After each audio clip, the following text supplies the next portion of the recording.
So the themes that we have used for our series through Lent is taken from this book, this little booklet, which is called How Many Light Bulbs Does It Take to Change a Christian? And as our theme is biodiversity, I'm just going to start by reading you just a little bit from this, and then I'm going to reflect scripturally before inviting Neil to come forward. Biodiversity is the very diversity of species that ensures a balance of life on Earth and creates and sustains the circumstances in which life flourishes, including human life. In a thimbleful of earth can be found algae, fungi, nematodes, mites, springtails, something I can't pronounce, and thousands of species of bacteria. This is a tiny fragment of one ecosystem. It is a sample of the living force that maintains the earth as a place where life can flourish. Species loss is not something to be sentimental about. It's a threat to life itself. So when I was thinking a little bit about what I'd say to you in my very short reflection, I was in the church and I was looking at those windows behind me. I was looking at them just now, and the way the late winter sun was shining through them makes them so beautiful. The first reading you heard today was from Genesis. The first window over here is an image of Genesis. And Genesis gives us a picture of the broadness and the depth in creation, which is God-made, diverse, rich, interdependent, and teeming with life. But if you remember that reading there that I just read to you from Matthew, Jesus is going into the wilderness.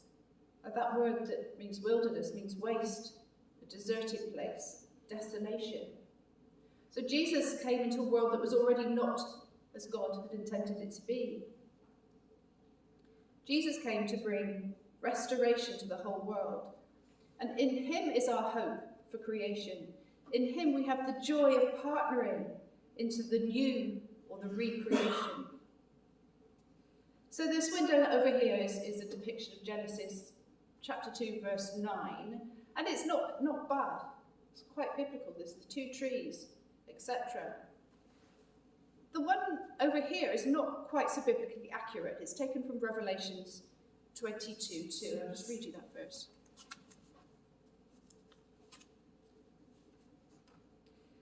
Down the middle of the great street of the city, this is, on each side of the river, stood the tree of life, bearing 12 crops of fruit, yielding its fruit every month, and the leaves of the tree were for the healing of the nations. So this river, over which the tree stands, was in the middle of the city. Here it shows it out in the countryside. But I think it's really important that it was in the middle of the city, this river flowing from God's throne, the water of life, clear as crystal, we're told.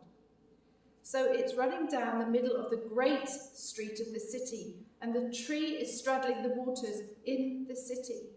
And the tree bore 12 fruits in succession, one after the other, for the healing of the nations. Restoration begins in the dwelling place of God and men together.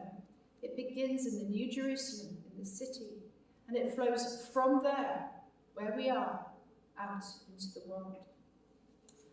So at that point, I would like to invite Neil to come forward.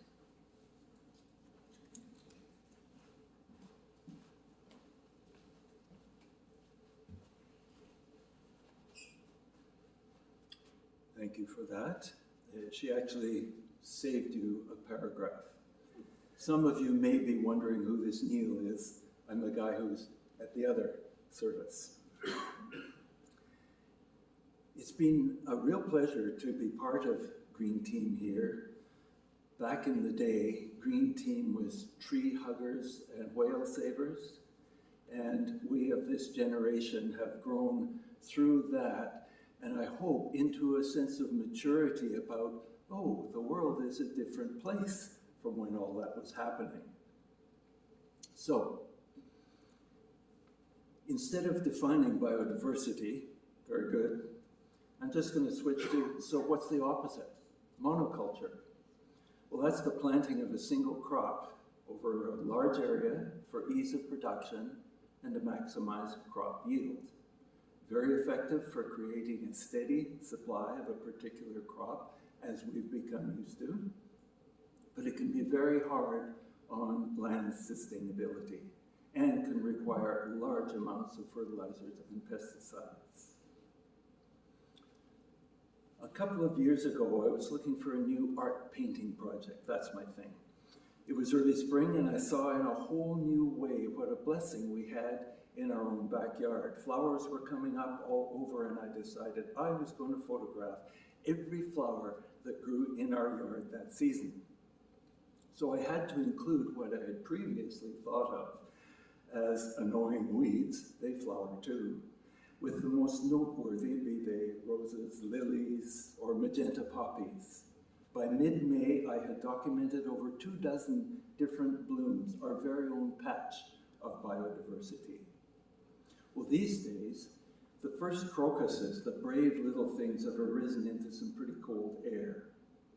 But very soon, other flowers are going to join and grow into the warmer air. I remember when I first learned that the words air, wind, and spirit are all found in the Bible as translations of the Greek word pneuma, as in pneumonia or pneumatic tires that hold our cars up.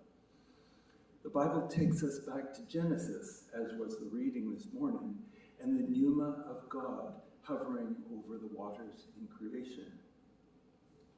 When we walk into our yard in late May, you may know the lovely smell of honeysuckle, and it's beautiful, but if I close my eyes, I kind of think, how does that work? It's over there, and I'm over here. Something about the pneuma of God. Well, living on the West Coast means that we have more than just gentle breezes. Windstorms are certainly part of life here. So what I try to do is not fully embrace, at least appreciate the power of nature. A calm sea one day can be a raging storm the next, as we well know. A dry season can also quickly end in heavy rain and flooding, what we've come to know as an atmospheric river. Well, where we live, this beautiful land, has always been sacred, and it's been celebrated as such by the people that we have largely displaced. The land's abundance has been celebrated for millennia as the seasons change. But there are still vestiges of the Aboriginal fish traps in the Courtney River. However, our approach to nature really has been to commodify it. That is, it becomes a resource, which at first is treated as if it will always be in abundance. And when we realize it isn't going to be, we manage it, hoping we're not too late to save it. In my last year of high school, 60 years ago, a friend of mine came home after the summer, and with a pile of money. He had been out whaling, and he had been in and out of Whaling Station Bay on the northern tip of Texada. This photo and the next are from land that is barely a kilometer from our home, which is out by Astor Bay. Much of the old growth forest disappeared before many of us were even born, and yet the battle to save the last of it still goes on. Yes, we need trees for a variety of purposes, but we're finding that clear-cutting and monoculture replanting is not good for the ecosystem. Nature relies on diversity. Well, we've certainly become used to the availability of a wide variety of food, and for the most part, we've come to expect it's available when we want it. A quick check of the origin of many products shows that they're so often treated as having value only if they're blemish-free and can be packaged in plastic. Strawberries in winter.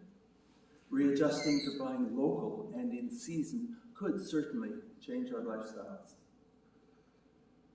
This is a beautiful place. South of here, well south of here, there's an often repeated phrase that we have heard in our travels. People say, "Welcome to God's country." Well, in our years of travel, we've found that God really gets around. This land is known as Amatlan, and it is the ancestral home of Nahuatl, a branch of the Mayan people, people of the corn. It's south and east of Mexico City. So in this land, the relationship between people and all living things is sacred. Before the Spanish conquest, the Nahuatl poet wrote, "The earth speaks, give me one grain and I will return 400 to you." In their planting ceremony to this day, the words spoken to each kernel as it is planted are, "You will suffer, you will bring us life, we will work to keep you healthy." The perfect mythological corn cob has 10 rows, 40 kernels a row. No kernel is left on the ground if it is dropped. In nature, there's quite a variety of corn, but for the most part in our globalized world of agribusiness, only 2 types really form the mainstay of production. Dent corn, which is low on sugar, high in starch, and sweet corn. One is mainly for animal food and as an additive to certain human foods, the other for human consumption. These lovely Nahuatl ladies make their tortillas from a variety of corn, but big business from the north is offering these people 3 bags of corn for 1 of theirs. The US subsidies for corn farmers have made it cheaper for the Mexicans to trade than to grow their own. However, the US corn is grown with Roundup, and once Roundup is in your growing area, it taints everything grown thereafter, becomes subject to patent laws, and so once again they have to buy monocultured corn and fertilizer. The young lady is our daughter, and she is with Doña Leo, who is the village healer in this village. She's the carrier of knowledge of how to use the natural world around them for living healthy lives. Our daughter happened to be in university in Mexico City, so she's a fluent Spanish speaker, and through her, talking with Doña Leo, we've learned so much about the Nahuatl way of life. Well, this farmer is dealing with las tres hermanas, the 3 sisters. Corn is planted first, beans grow up the corn, supply nitrogen for corn growth, and squash grows in the shade of the 2. The 2 men on either side of the woman in pink are migrant workers. And migrant workers are particularly men who find that to sustain their family and community, they're forced to migrate north, hopefully legally, but sometimes not, to feed their families. It can be a very expensive and harrowing experience, as we heard through translation. Their community's lifestyle is breaking down as the men are often absent when the children are being raised, so they don't learn the ways of the culture. Even more significant is the burden that's placed on the mothers, who have the sole responsibility for the household. Fortunately, this community is still vibrant, but it's showing the strains of alcoholism and drug addiction.